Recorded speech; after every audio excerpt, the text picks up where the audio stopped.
Florida State and Florida Gulf Coast in the state of Florida in round one of the NCAA Tournament. Dunk City, is back. See if they can get a win. Schultz is going to give you his prediction in a second here. But the theme of this game, what do you think it's going to be? Well, this is a lot of offense, high flying, and it's both teams that really want to get out and run. And for me, when I look at Florida Gulf Coast, this is their opportunity to go up against Florida State. The big boys, obviously, these kids were not recruited by Leonard and Hamilton, and it's a great, it's really a really cool thing to do because you don't get to do it very often in college. And for me, when I look at Florida Gulf Coast, they're really good offensively. They're not as athletic as they were 5 years ago with Dunk City, but they have plenty of athletes, good guards.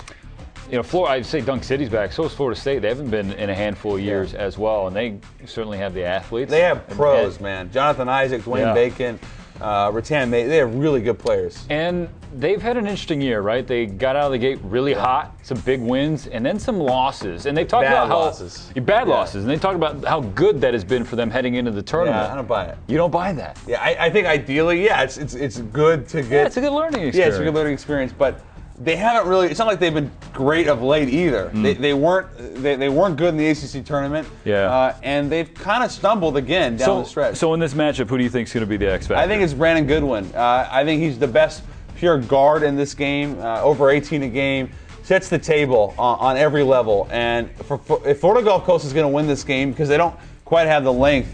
Really, I'm not sure anybody does that has the length of Florida State. But if Florida Gulf Coast is going to win it, Goodwin's got to go off. And they have to be able to hit threes. Score prediction. Give me the Eagles. Oh, my gosh. I just felt in him above. 85-80, another big upset. I don't know if they get to the Sweet 16. Maybe they do, maybe they don't. But this is a team that's going to get it done against the Noles. Sorry, Nole fans. Wow. You know what? These two teams did play a few years ago in the postseason, but in the NIT. Who won that game? The Noles won that game. Okay. But this one, Schultz is picking Florida Gulf Coast to beat Florida State. Wow.